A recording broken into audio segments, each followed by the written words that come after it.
Hello students, I am Anurag Rai.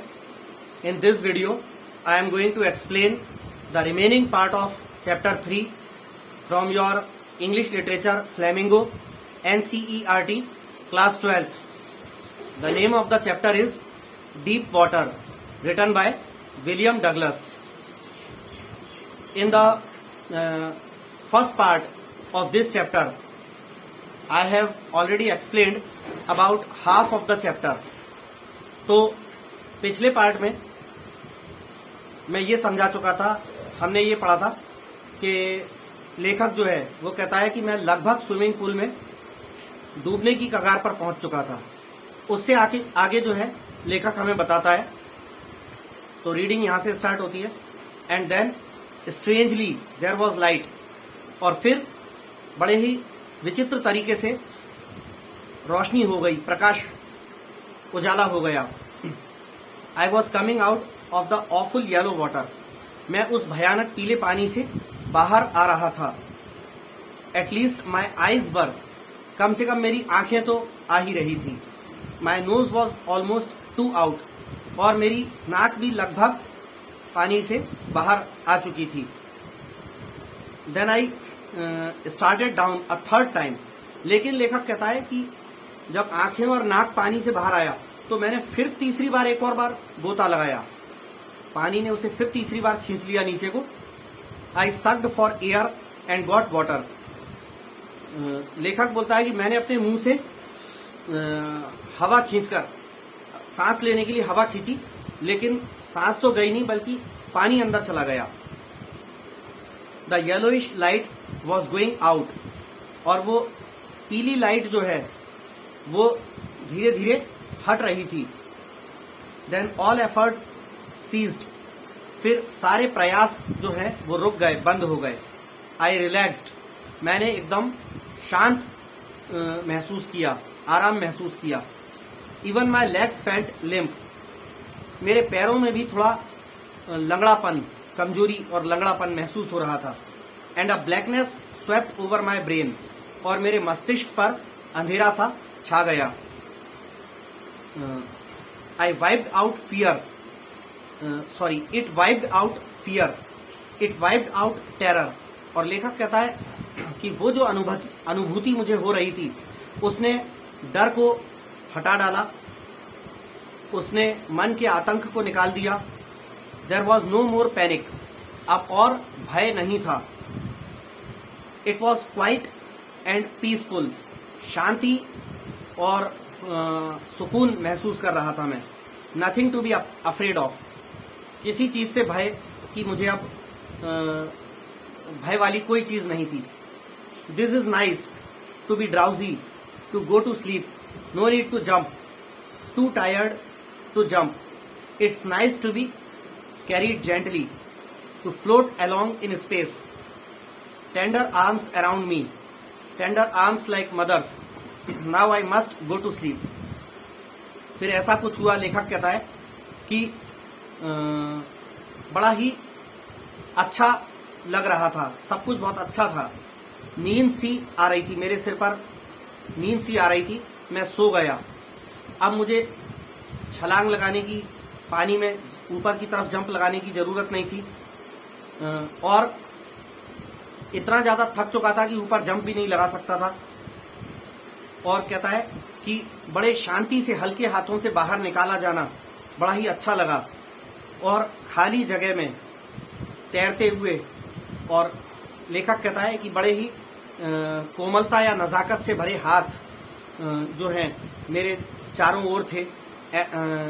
ऐसे कोमल हाथ जैसे मानो कि माँ के हाथ हों, कोई हाथ थे जो मेरे चारों ओर थे, जो मुझे शायद पानी से बाहर निकाल रहे थे। और लेखक कहता है अब मुझे सो ही जाना चाहिए था उस स्थिति में।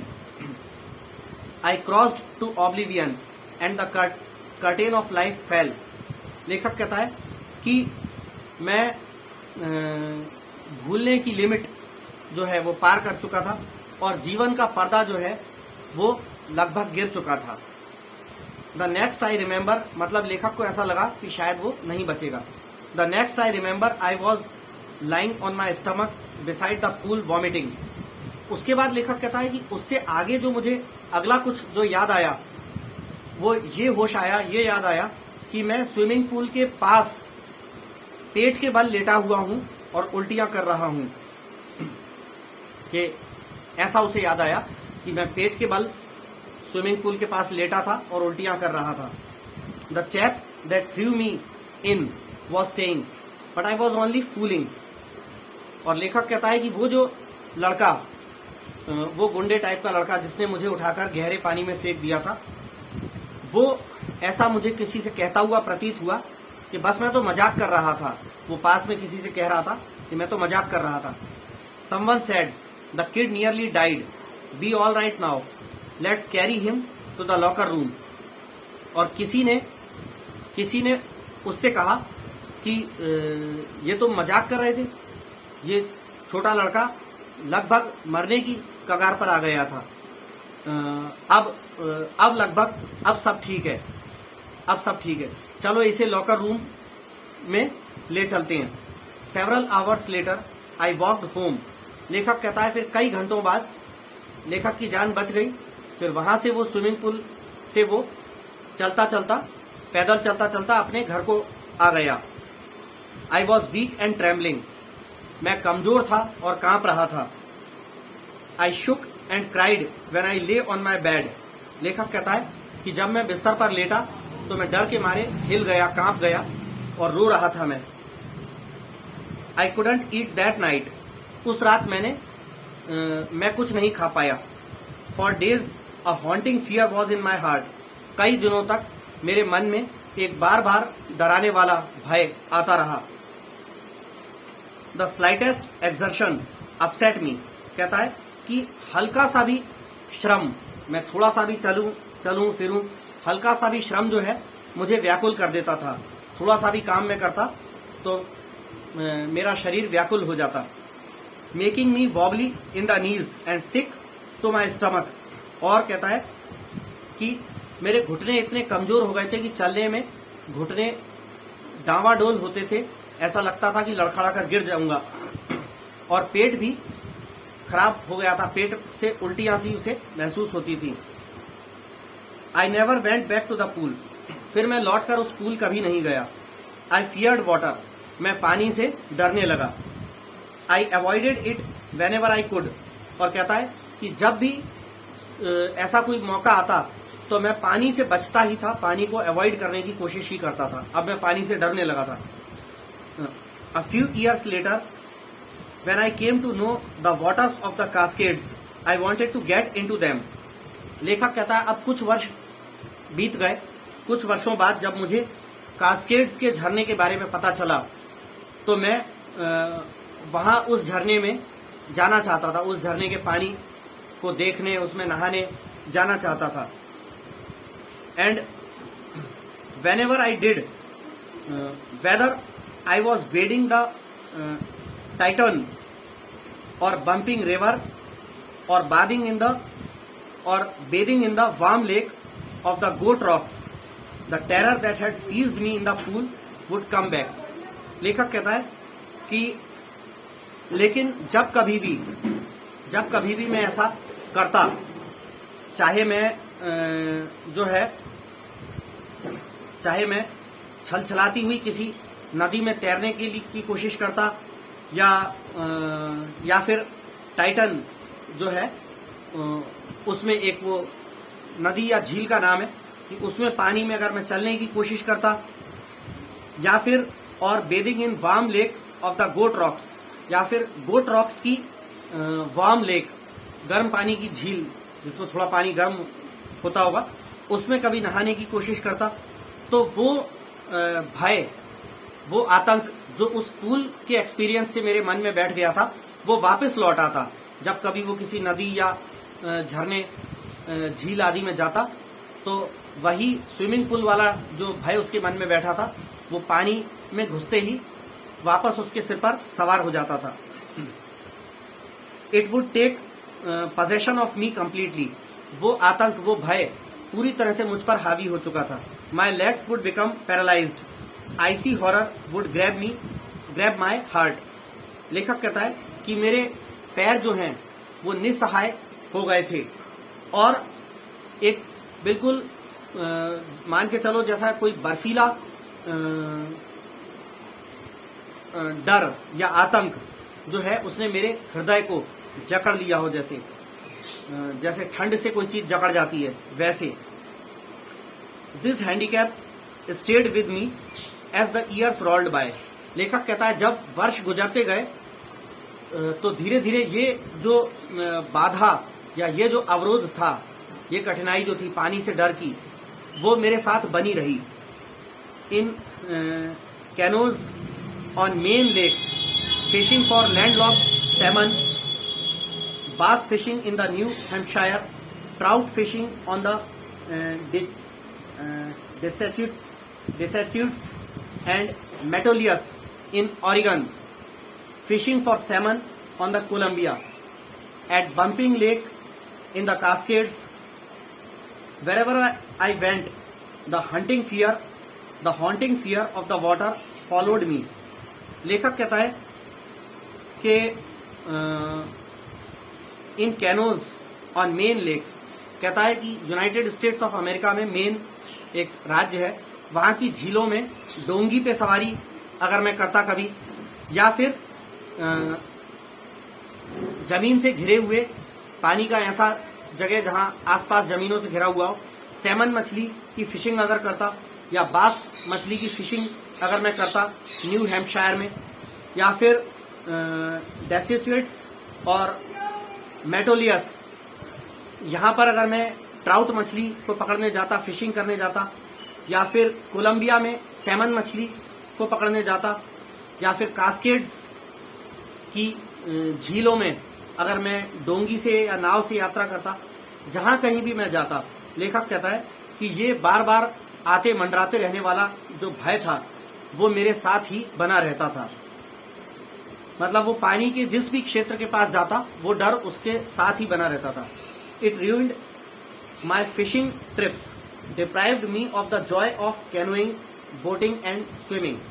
लेखक कहता है it ruined my fishing trips, इसने मेरी मछली पकड़ने के सारे अभियानों को बर्बाद कर दिया।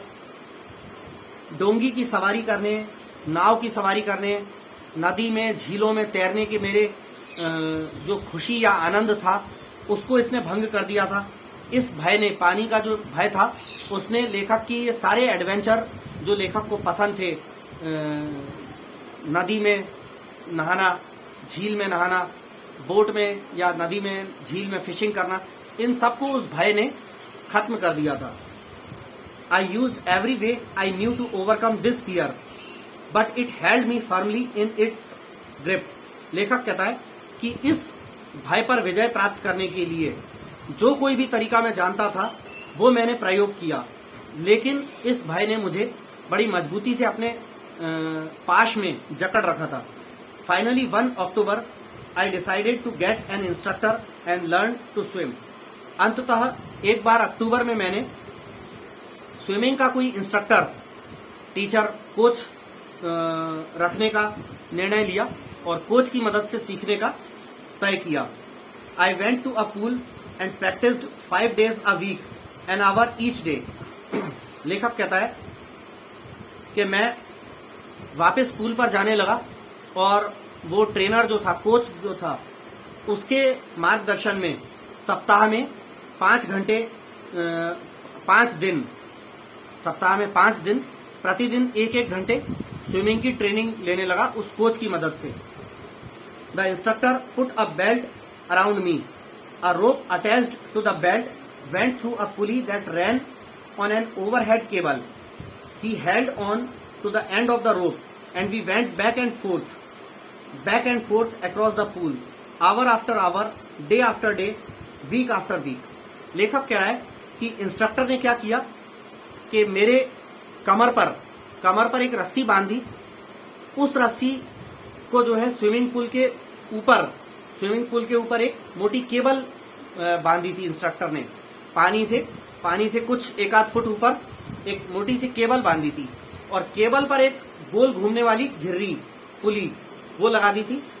उस पुली पर से रस्सी नीचे आई है और वो रस्सी जो लेखक के कमर में जो रस्सी बंधी है उससे बंधी है, और उसका दूसरा छोर जो है पुली से होता हुआ दूसरा छोर स्विमिंग पूल के बाहर कोच अपने हाथ में पकड़ा रहता था कि लेखक ज्यादा नीचे ना जा पाए। मतलब अगर ज्यादा नीचे जा रहा है तो पुली से रस्सी खींचेगा, जैसे पहले के जमाने में कुओं के ऊपर लगी रहती थी लोहे की जो एक घिर्री लगी रहती थी, उसमें रस्सी लगा के और ऐसे ऐसे खींचते थे तो घिर्री से उल्टी उल्टी घूमते हुए रस्सी कुएं से बाल्टी से पानी भर के आ जाती थी।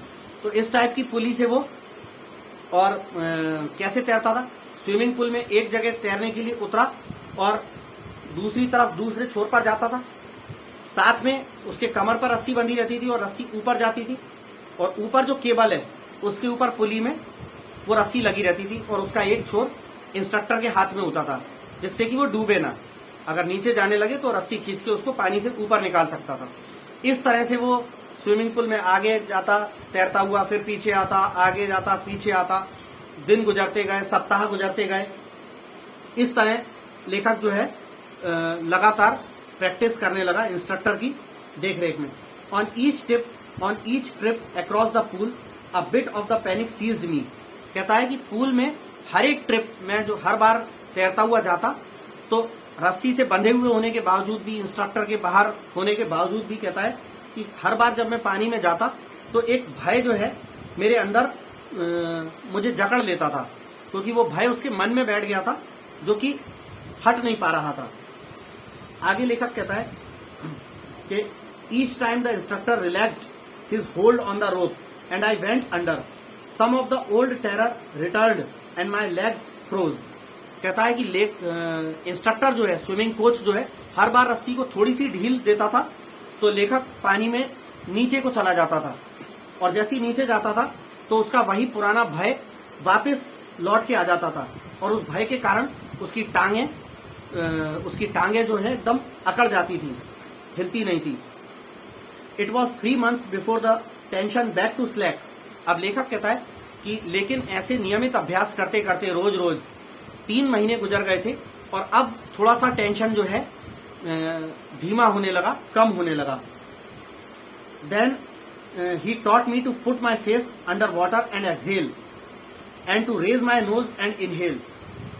फिर लेखक कहता है फिर कोच ने मुझे ये सिखाया कि मैं पानी के अंदर सिर डुबाऊं और सांस छोड़ूं, और पानी से बाहर सिर निकालूं और सांस लूं। ये ऐसी प्रैक्टिस कोच करवाने लगा कि पानी से अंदर करवा लेता था सिर, और सांस छोड़ने को कहता था, पानी से बाहर निकलकर सांस लेने को कहता था। ये प्रैक्टिस कोच करवाता था। I repeated the exercise hundreds of times। मैंने ये एक्सरसाइज सैकड़ों बार दोहराई। Bit by bit I shed part of the panic that seized me when my head went under water. लेखक कहता है कि धीरे धीरे करके जैसे जैसे मैं सैकड़ों बार प्रैक्टिस करता गया और अपना सिर पानी के नीचे ले जाता, तो धीरे धीरे वो जो भय था, वो जो आतंक मेरे मन में था, उसको मैं धीरे धीरे कम करता चला गया। उस डर को मैंने धीरे धीरे कम किया। Next he held me at the side of the pool and had me kick with my legs. और कहता है कि उसके बाद कोच जो है वो मुझे पूल के पास में पकड़ के खड़ा रहता था और मुझे पानी में अपने लेग्स, पानी में पैर पटकने का अभ्यास करवाता था, क्योंकि तैरने के लिए पानी में हाथ पैर पटकने पड़ेंगे, और पानी के अंदर हाथ पैर चलाने से जो है बहुत जल्दी थकान होती है। तो पानी में पैर पटकवाने की प्रैक्टिस करवाता था coach. For weeks I did just that. कई सप्ताह तक मैंने वैसा ही किया। At first my legs refuse to work. पहले तो मेरे पैर जो हैं काम नहीं करते थे, but they gradually relaxed and finally I could command them. लेकिन धीरे धीरे मेरे पैरों को जो है आराम मिलने लगा, और अंततः मैं अपने मस्तिष्क से अपने पैरों को अपने नियंत्रण में लेने लगा और पानी में किक चलाने लगा। Thus, piece by piece he built a swimmer. और इस तरह धीरे धीरे करके उसने, यानी कोच ने, एक तैराक, यानी मेरे अंदर, मुझ में एक तैराक तैयार कर दिया, एक स्विमर तैयार कर दिया। And when he had perfected each piece he put them together into an integrated whole. और जब कोच ने एक एक चीज को का पूर्ण अभ्यास करवा दिया, कि जैसे पानी में किक मारने की प्रैक्टिस बहुत करवाई, पानी के अंदर सिर डाल के सांस छोड़ने की, सिर बाहर निकालकर सांस लेने की, इस तरह बहुत बहुत सारी प्रैक्टिस करवाई। तब उसने उन सबको मिलाकर, पूरा एकीकृत रूप में मिलाकर उसको अच्छी तरह से तैरना सिखाया। In April he said, now you can swim, dive off and swim the length of the pool, crawl stroke. लेखक कहता है कि फिर अप्रैल में कोच ने मुझसे कहा, कई महीने बीत जाने के बाद, कि अब तुम खुद तैर सकते हो, बिना मेरी मदद के अब तुम तैर सकते हो। तो पूल में कूदो और एक छोर से लेके दूसरे छोर तक, पूल की पूरी लेंथ, लंबाई तक तैरो। और क्रॉल स्ट्रोक, स्विमिंग के कई सारे अलग अलग स्ट्रोक्स होते हैं। बैक स्ट्रोक यानी पीठ के बल लेटकर तैरना, जिसमें सिर ऊपर की तरफ रहता है, पेट ऊपर की तरफ रहता है। एक ब्रेस्ट स्ट्रोक रहता है जिसमें ब्रेस्ट, हमारी सीना, छाती पानी में होता है, पीठ ऊपर की ओर होती है। तो ऐसे एक क्रॉल स्ट्रोक होता है जिसमें धीरे धीरे मंद गति से तैरते हुए जाना होता है। तो इंस्ट्रक्टर ने कहा कि पूल में कूदो और धीरे धीरे मंद गति से एक छोर से दूसरे छोर तक तैरो। I did, the instructor was finished. लेखक कहता है मैंने वैसा कर दिया, इंस्ट्रक्टर का काम खत्म हुआ। But I was not finished. लेखक कहता है लेकिन अभी मेरा काम खत्म नहीं हुआ। I still wondered if I would be terror stricken when I was alone in the pool. लेखक कहता है कि मुझे ये मन में सोचकर आश्चर्य होता था कि क्या, अभी तो इंस्ट्रक्टर है, लेकिन क्या जब कभी मैं अकेला पूल में होऊंगा तब भी मैं क्या उसी भय का शिकार रहूंगा या भय से मुक्त रहूंगा। आई ट्राइड इट, स्वयं the length up and down. लेखक कहता है कि मैंने इसको कोशिश करी और स्विमिंग पूल की लंबाई में एक छोर से जाना आना मैंने ऐसे तैरा। Tiny vestiges of the old terror would return. कहता है कि वो पुराना जो भय था, स्विमिंग पूल का जो पुराना भय जो उस लड़के ने फेंका था, उस वक्त का जो भय था, उसका कुछ कुछ असर या निशान जो है लौट आता था वापस, हल्का हल्का उसका असर लौट आता था। But now I could frown and say to that terror trying to scare me, well here is to you, look, and off I would go for another length of the pool.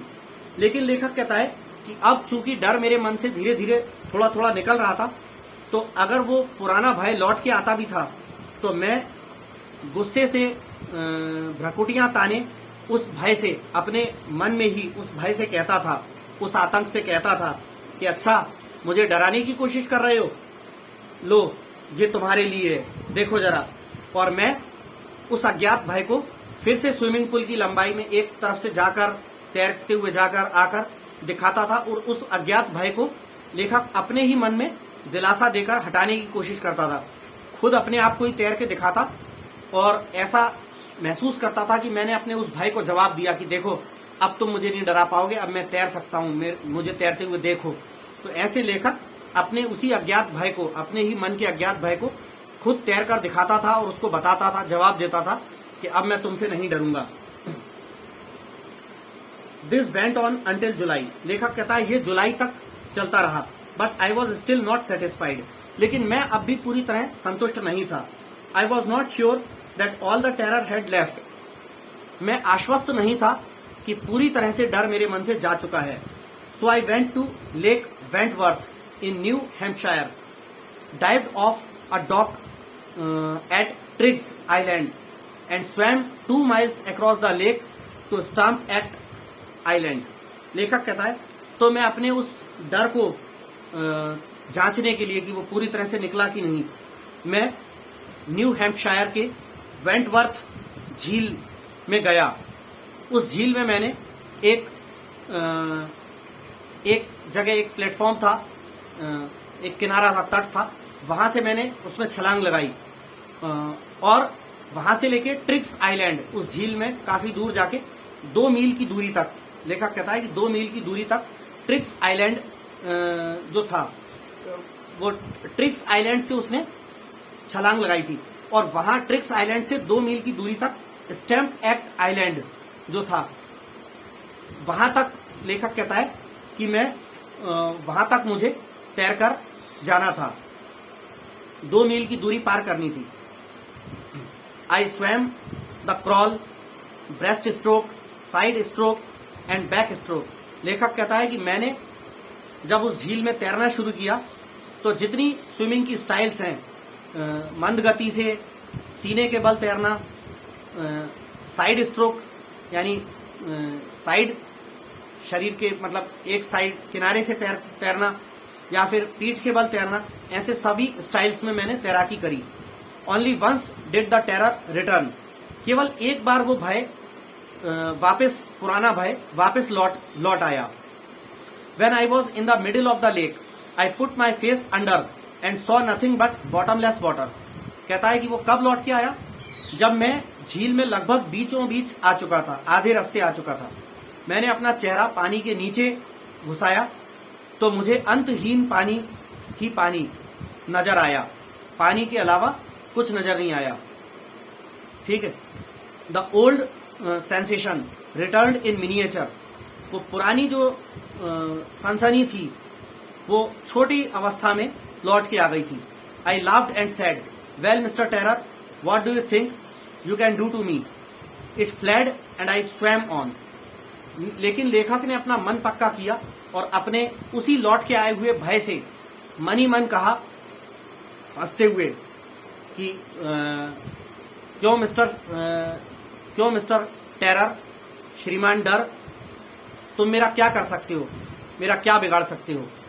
और लेखक ने जब इस आत्मविश्वास के साथ अपने उस डर को कहा कि तुम मेरा क्या कर सकते हो, तो वो डर चला गया, उसके मन से चला गया और लेखक तैरता चला गया। Yet I had residual doubts. लेखक कह रहा है लेकिन फिर भी मेरे मन में कुछ कुछ भय के अवशेष बाकी थे। At my first opportunity I hurried west, went up to the Tieton to Conard Meadows, up the Conard Creek Trail to Mead Glacier and camped in the high meadow by the side of Warm Lake. लेखक कहता है कि मेरी सबसे पहले अवसर पर मैं पश्चिम की तरफ टीटॉन से लेकर कोनार्ड के जो मैदान थे, घास के मैदान थे, वहां तक तैरता हुआ गया। और फिर लेखक कहता है कि कोनार्ड क्रीक ट्रेल से फिर मैं मीड ग्लेशियर तक गया और जो है and camped in the high meadow by the side of Warm Lake. और वार्म लेक के पास में ऊंचे घास के मैदान में मैंने अपना जो है कैंप वगैरह भी लगाया तैराकी वगैरह की प्रैक्टिस के लिए।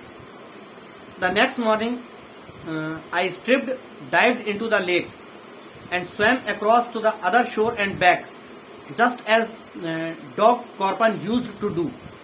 लेखक कहता है कि अगली सुबह मैंने जहां कैंप लगा के मैं रुका हुआ था, अगली सुबह मैंने तैरने के लिए अपने कपड़े वपड़े उतारे, झील में छलांग लगाई और तैरता हुआ दूसरे तट पर, दूसरे किनारे तक पहुंच गया, बिल्कुल ठीक वैसे जैसे डॉग कॉर्पन किया करता था। I shouted with joy and Gilbert Peak return the echo. और जब वो दूसरे छोर तक पहुंच गया तैरते हुए, दूसरे छोर पर बाहर निकल आया, तब वो खुशी के मारे चिल्लाया और गिलबर्ट की चोटियों से उसकी खुद की आवाज जो है वापस गूंजकर इको होकर उसे सुनाई देने लगी। I had conquered my fear of water. अब मैंने अपने पानी के उस भय को हटा दिया था। The experience had a deep meaning for me as only those who have known stark terror and conquered it can appreciate. लेखक कहता है कि वो जो अनुभव था वो मेरे लिए बहुत ही गहरा अर्थ रखता था और केवल वे लोग जिन्होंने पूर्णतः भय को जाना हो, समझा हो और उस पर विजय प्राप्त करी हो, केवल वो ही इस चीज को सराह सकते हैं, इसकी प्रशंसा कर सकते हैं। In death there is peace. कहता है मृत्यु में तो शांति होती है। There is terror only in the fear of death. As Roosevelt knew when he said we all have to fear is fear itself. तो लेखक कहता है कि there is terror only in the fear of death, कि डर जो है वो केवल मृत्यु के भय जो है वो केवल मृत्यु के डर में है।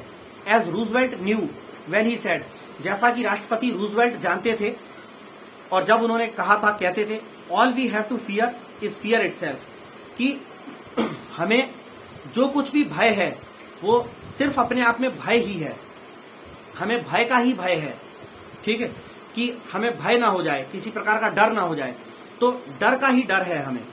Because I had experienced both the sensation of dying and the terror that fear of it can produce, the will to live somehow grieve in the intensity.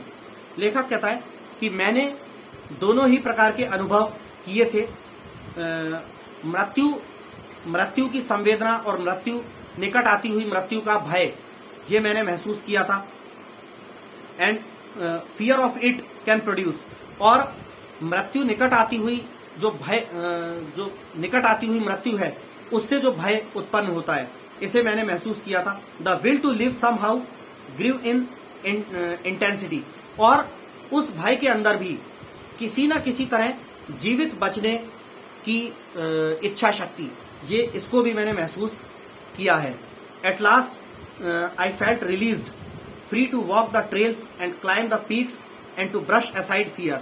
लेखक कहता है लेकिन अब अंततः जब मेरे मन से भय निकल चुका है तो मैं अब पूरी तरह से स्वतंत्र हूं पर्वतों के पथ पर चलने के लिए और ऊंची ऊंची चोटियों पर चढ़ने के लिए, और अपने डर को, अपने भय को अनदेखा करने के लिए, इन सब कामों के लिए अब मैं स्वतंत्र हूं, क्योंकि अंततः लेखक कहता है कि मेरे मन से पानी के प्रति जो भय बैठ गया था वो निकल चुका था। तो यहां पर आकर ये चैप्टर खत्म होता है। चैप्टर का नाम था डीप वाटर, विलियम डगलस ने इसको लिखा था। तो students, I would like to request you again to subscribe my YouTube channel Anurag Rai English Tutor if you haven't subscribed it so far. Thanks.